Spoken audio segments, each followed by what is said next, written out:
अभी वर्तमान समय में हम देख रहे हैं कि भारत में SC ST जो लोग हैं उन पर अत्याचार और शोषण बढ़ गए।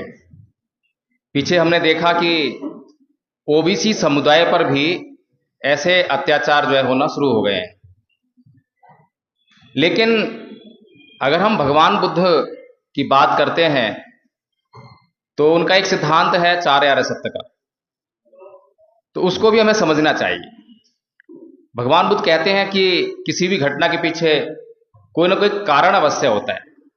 बिना कारण के कोई भी घटना घटित हो ही नहीं सकती। तो जाहिर सी बात है कि अब जो अत्याचार और शोषण समाज के ऊपर हो रहे हैं उनके पीछे भी कोई ना कोई घटना, कोई ना कोई कारण अवश्य होगा। लेकिन क्या हम वो कारण पूरी ईमानदारी से देख पा रहे हैं?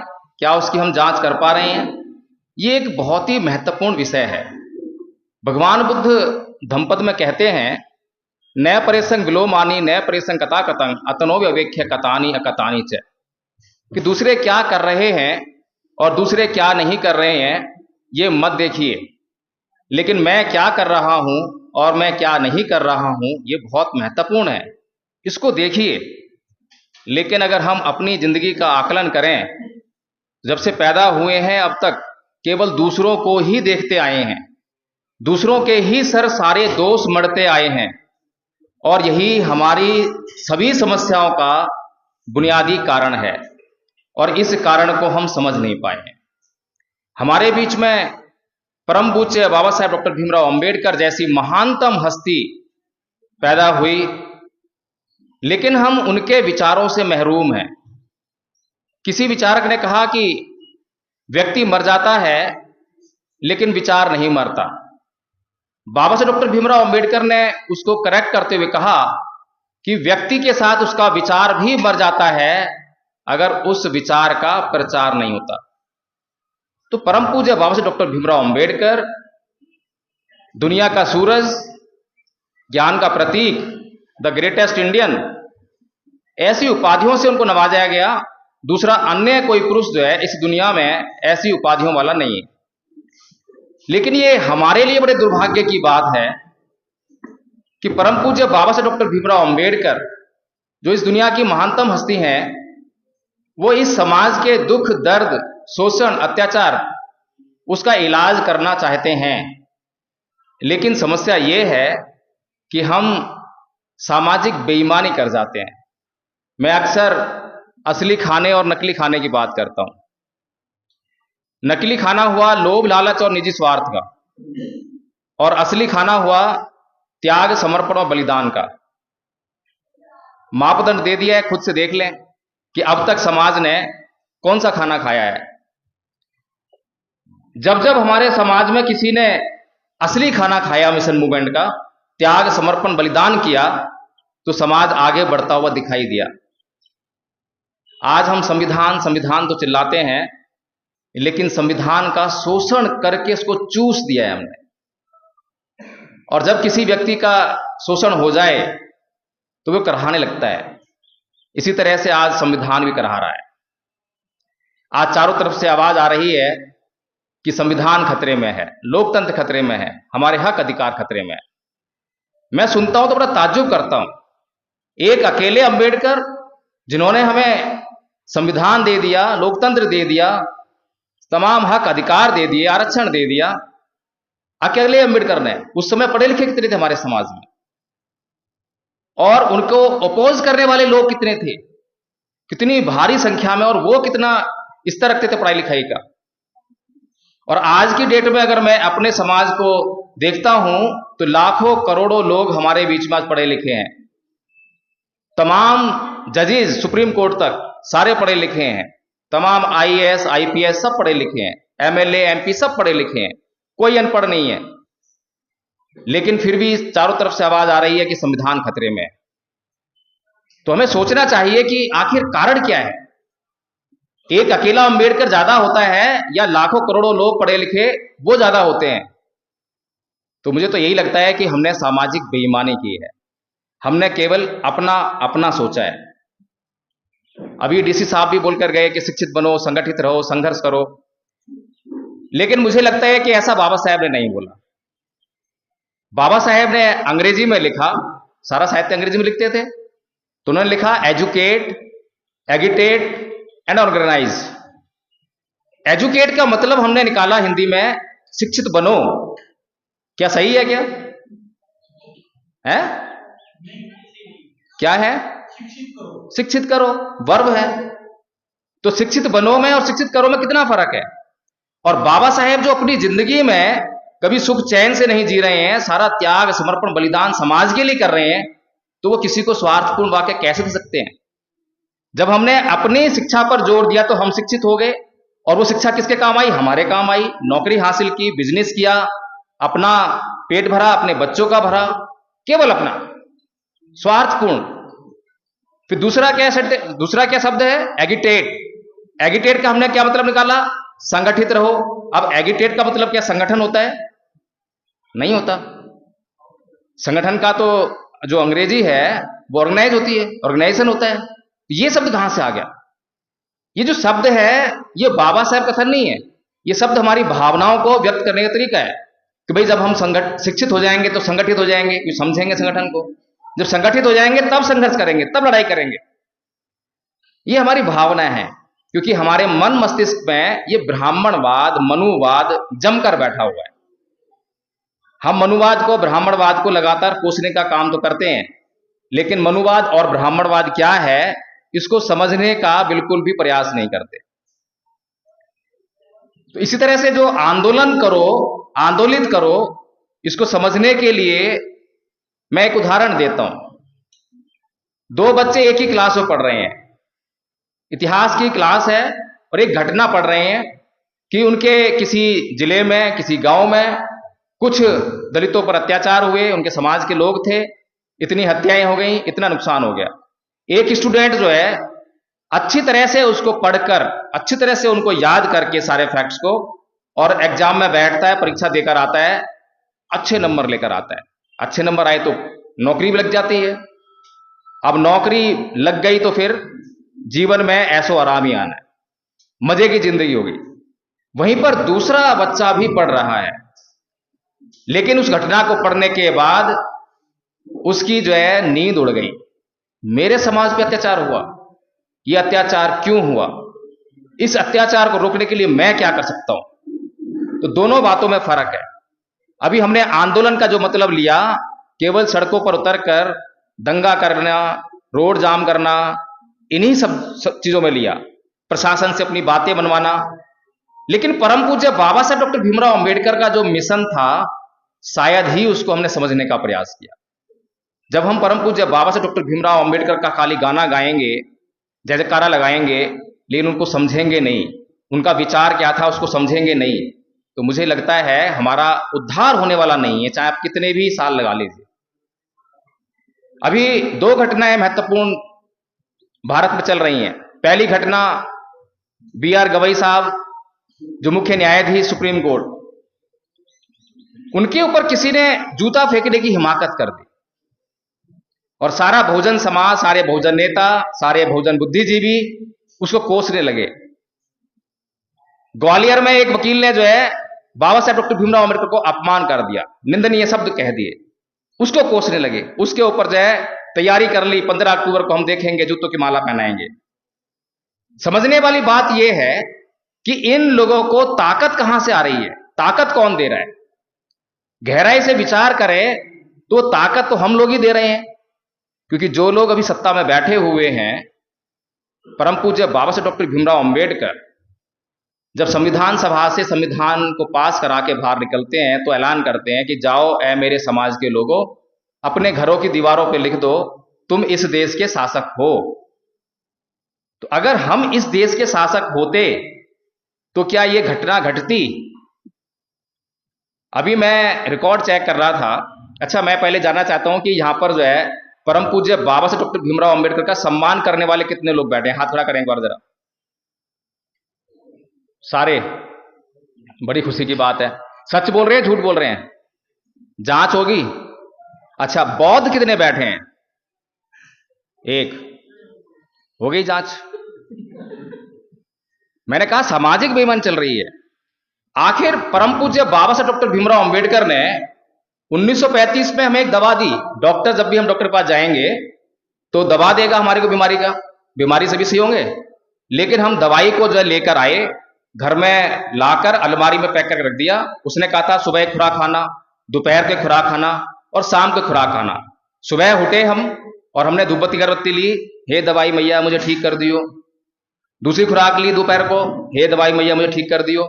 ठीक हो जाएंगे? बताइए, बच्चे लोग बैठे हुए ठीक हो जाएंगे क्या? कैसे ठीक होंगे?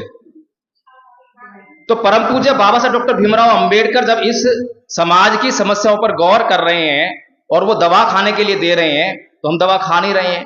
1935 में वो कह रहे हैं कि मैं हिंदू धर्म में पैदा हुआ, ये मेरे बस की बात नहीं थी, लेकिन मैं हिंदू मरूंगा नहीं। क्या इस समाज ने हिंदू धर्म छोड़ा? कितना विकराल समाज है। आज अगर बाबा साहेब का समाज उनकी इस बात को मान ले, सारा मनुवाद हिल जाएगा, सारा ब्राह्मणवाद धराशायी हो जाएगा। सही कह रहा हूं, गलत कह रहा हूं? तो ताकत किसने दी उसको? जो लोग हम पर अत्याचार कर रहे हैं, ताकत कहां से आ रही है? ताकत तो हम ही दे रहे हैं। और सारा दिन चिल्लाते हैं मनुवाद, ब्राह्मणवाद, मनुवाद, ब्राह्मणवाद। इसीलिए बुद्ध ने कहा ना परे संकलो माने न परे संकता कतंग अतनो व्यवेक्य कतानि कतानि च। हमारा एक एक महापुरुष बड़ा महत्वपूर्ण है, उसकी एक एक बात बहुत महत्वपूर्ण है। लेकिन हमारे भीतर समस्या है कि हम अपने महापुरुषों को समझना ही नहीं चाहते, जानना ही नहीं चाहते। अब यहां मूर्ति लगा दी है, यहां पर जो कमेटी है उन्होंने बहुत बड़ा काम किया है, क्योंकि मूर्ति लगती है हमें प्रेरणा आती है कि ये व्यक्ति कौन है, इसका विचार क्या है। जब हम उसका विचार जानते हैं तब प्रेरणा मिलती है। खाली मूर्ति देखिए तो अंबेडकर की मूर्ति है, अछूतों का उद्धार करने वाला है, संविधान लिखने वाला है। इन्हीं शब्दों से नवाजते जाओ और जय जयकारा करते जाओ, होगा सम्मान। अभी तक हमने इसी तरह से बाबा साहेब का सम्मान किया है, इसीलिए हमारे जो है कष्ट दूर नहीं हो रहे हैं।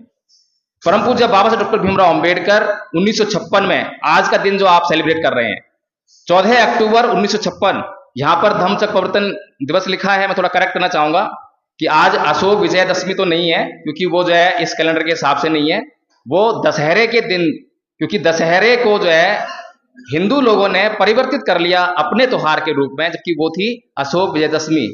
उसको बाबा साहेब ने इतिहास में से निकाला, खोजा और उसको कन्वर्ट करने के लिए, रिकन्वर्ट करने के लिए कि ये हमारा पर्व है।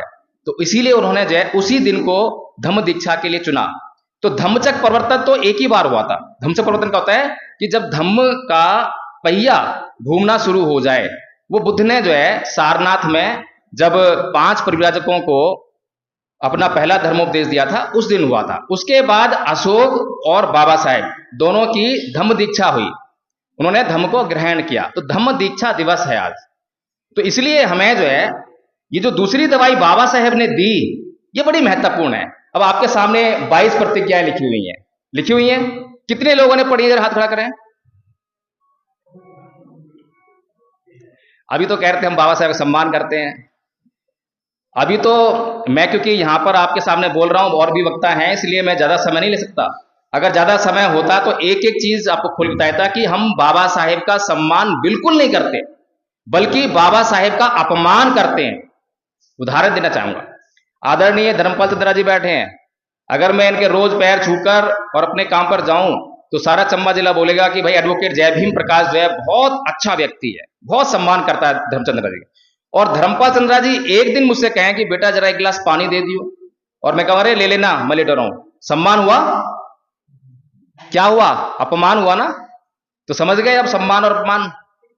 परम पूज्य बाबा साहब डॉक्टर भीमराव अंबेडकर हमारी पीड़ा को देखकर उस समय परेशान थे, तो क्या आज खुश होंगे? आज भी तो परेशान हो रहे होंगे। तो आज ही वो चाहते हैं कि ये समाज मेरी बातों को मान ले, और मैं जो इसको दवा दे रहा हूं दवा खा ले। दवा खाते ही इसका जो है इलाज शुरू हो जाएगा। लेकिन समस्या बड़ी गंभीर है। अभी मैं ये जानना चाहता हूं कि इस देश में हम बौद्ध धर्म को क्यों नहीं अपनाते हैं? बौद्ध धर्म है क्या? अभी तक बौद्ध धर्म का प्रतीकात्मक प्रचार हुआ। बौद्ध धर्म का यही है नारा, करुणा मैत्री भाईचारा। और बौद्धों के भीतर झांक के देखो तो करुणा नहीं है, मैत्री नहीं है, भाईचारा बिल्कुल नहीं है, केवल नारा नारा रह गया। बौद्ध धर्म की क्या पहचान? मानव मानव एक समान, नारा नारा रह गया। ऐसे प्रचार नहीं होता। उदाहरण देकर समझाना चाहूंगा। हमारे एक रियल घटना है, बिल्कुल रियल। हमारे एक मित्र हैं, दिल्ली पुलिस में एएसआई के पद पर हैं। तो हम दोनों हस्बैंड वाइफ, और वो दोनों हस्बैंड वाइफ दोनों पार्क में रोज सुबह मिला करते थे, और रोज सुबह सुबह एक गाथा याद कर रहे थे धम्मपद की। अकोछी मांग अवधि मांगा जिनी मांगा हासी में ये चतंग उपनहंती वेरंग तेसंग नैसम्मति। तो ये गाथा उनको याद कराई, हिंदी में अनुवाद भी इसका याद कराया कि भाई जो उसने मुझे मारा, उसने मुझे पीटा, उसने मुझे लूटा, उसने मुझे जीत लिया, उसने सब कुछ लूट लिया, जो इस प्रकार की बातें अपने मन में बनाए रखता है उसका वैर कभी शांत नहीं होता। एक दिन उनकी मैडम का फोन आया, प्रकाश जी घर आ जाइए, 3 दिन से बोलचाल नहीं है, बड़ी गंभीर समस्या। हम लोग घर पे गए तो साहब ड्यूटी से वापस आए और मैडम उनके लिए पानी लेकर आए। तो उनको देखते ही बोलते हैं, अगर ये लोग घर पर ना आए होते तो ये पानी का गिलास तेरे मुंह पर देके मारता। बताइए, गंभीर समस्या। मैंने उनसे केवल एक बात पूछी कि आदरणीय जी ये बताइए, हम हर रोज जो है एक गाथा याद करते हैं, उसका मतलब क्या है, मुझे बस मतलब बता दीजिए। इतना पूछना था और पूछते ही जो है उनके चेहरे पे मुस्कान आ गई, हंस पड़े और वो पानी का गिलास लिया, पानी पिया और सारा कलेश तुरंत खत्म।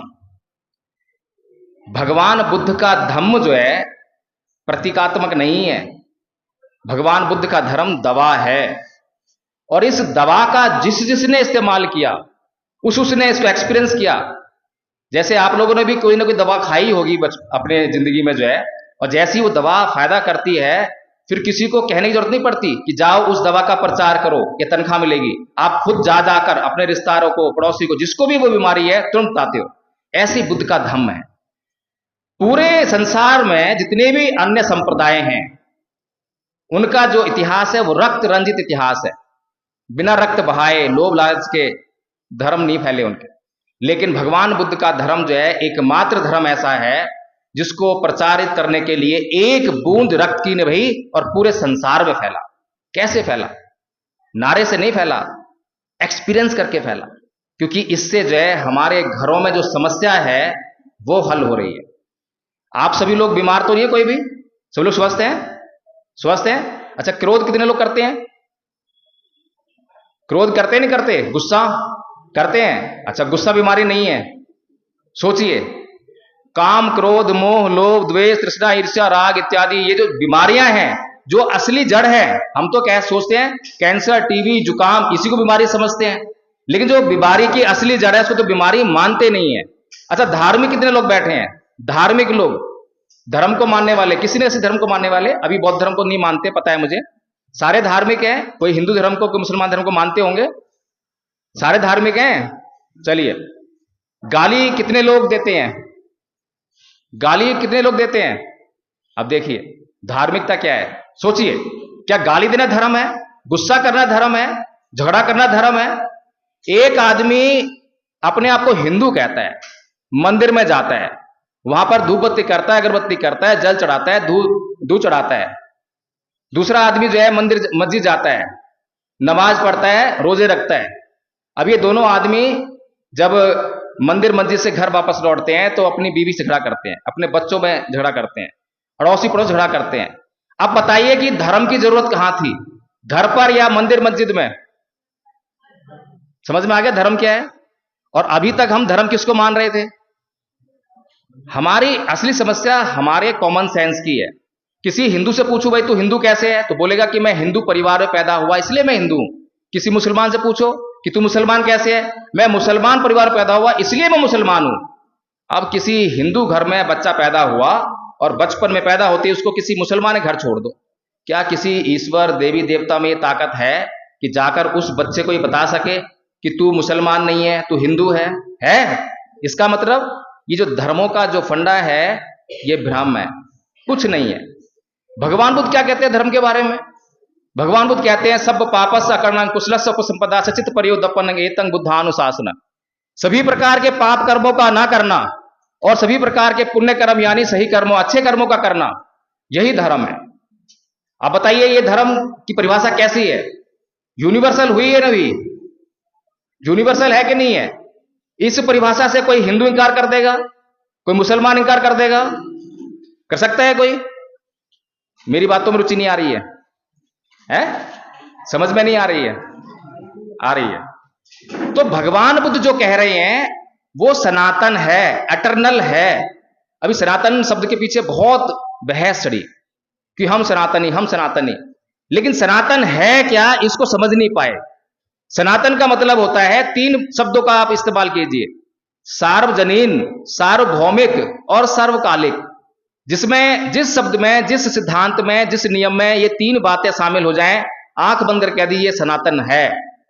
जो किसी भी काल यानी किसी भी समय अप्लाई करो तो एक जैसा परिणाम आए, किसी भी देश में चले जाओ अप्लाई करो एक जैसा परिणाम आए, किसी भी व्यक्ति पर अप्लाई करो एक जैसा परिणाम आए, तो वो सनातन है, एटर्नल है। अभी मैंने जितनी बातें भगवान बुद्ध के बारे में बताई हैं, अभी 2 सिद्धांत बताए हैं मैंने आपको, दोनों सिद्धांत एटर्नल हैं, कहीं भी लागू कीजिए, कोई बुरा नहीं करने वाला। भगवान बुद्ध ने कहा, ना ही वेरेन वेराणी समन्ति तुदाचनंग अवेरन च समन्ति ऐस धम्मो सनातनो, कि वैर से कभी वैर शांत नहीं होता, अवैर से ही वैर शांत होता है। अब बताइए, इस बात को अमेरिका लेके चले जाओ, अमेरिका के लोगों से पूछो कि भाई तुम्हारे यहां तो वैर से वैर शांत हो जाता होगा, कह देंगे हो जाता है? नहीं कहेंगे।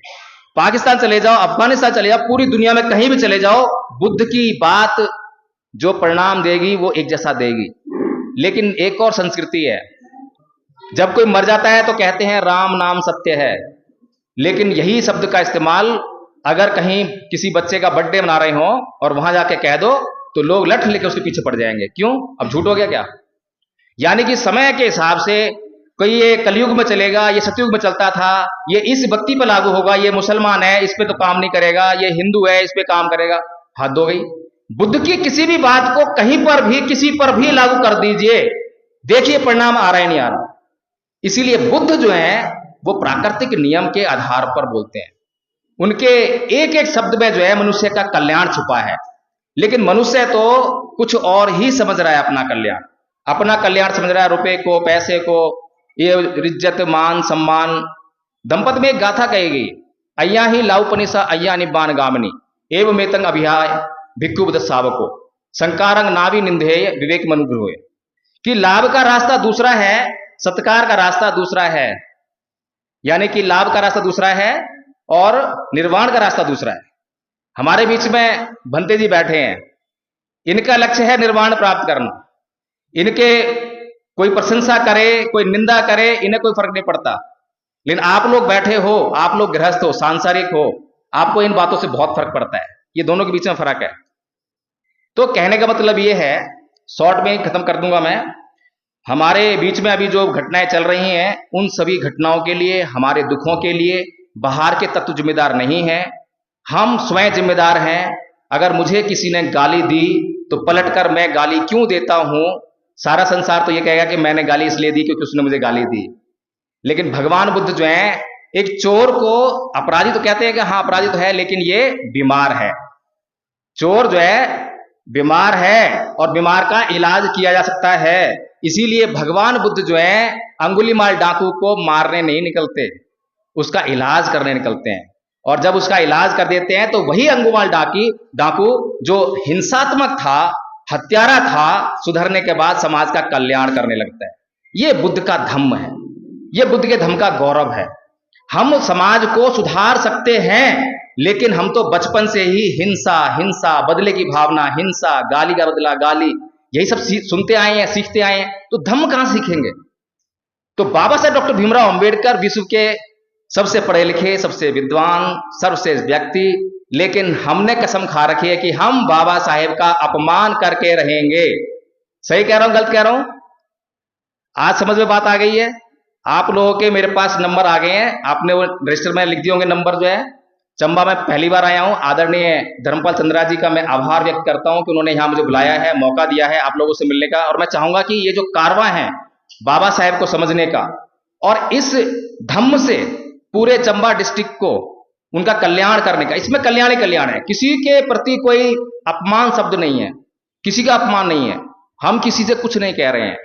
जब हम अपना परिष्कार कर लेंगे तो सारे समाज का परिष्कार होने लगेगा।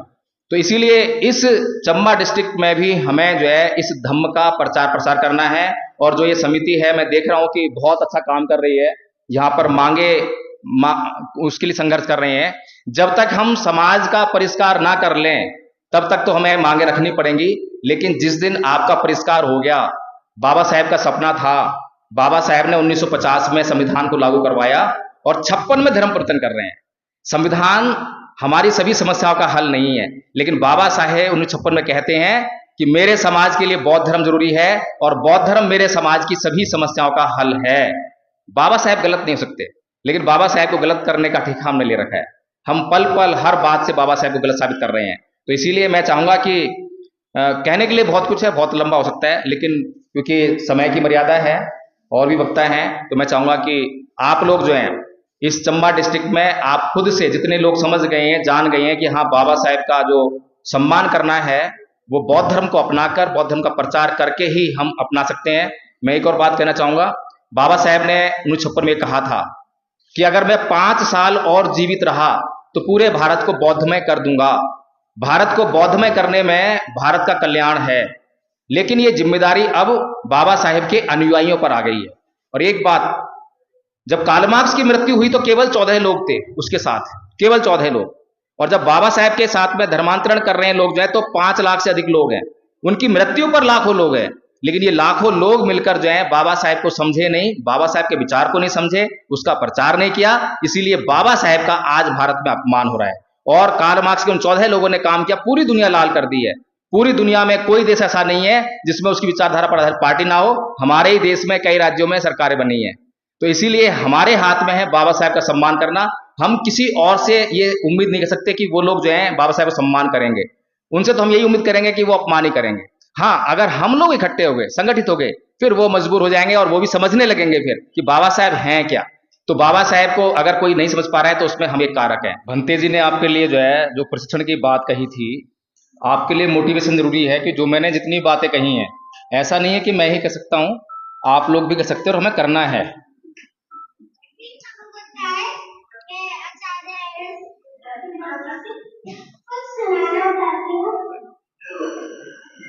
नमो तस्य भगवतो अरहतो सम्मा संबुद्धस्य। अर्थात मैं उन सम्यक संबुद्ध को नमन करती हूँ जिन्होंने अपनी समस्त इंद्रियों पर पूर्णता नियंत्रण स्थापित करके अपने चित्त कलेशों का अंत कर दिया और काम, क्रोध, लोभ, द्वेष, ईर्ष्या, राग इत्यादि को अपने चित्त से निकाल भगवान अपने चित्त को परिशुद्ध किया।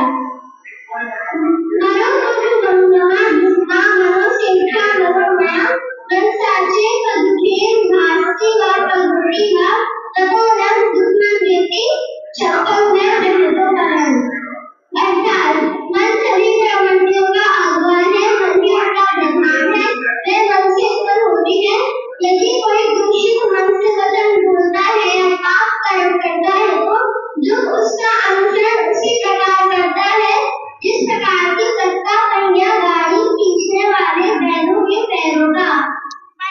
कहने का मतलब ये है, ये पूरा कोर्स याद है, तो छोटा सा बताया आपका एग्जाम्पल कि ये बहुत मुश्किल नहीं है।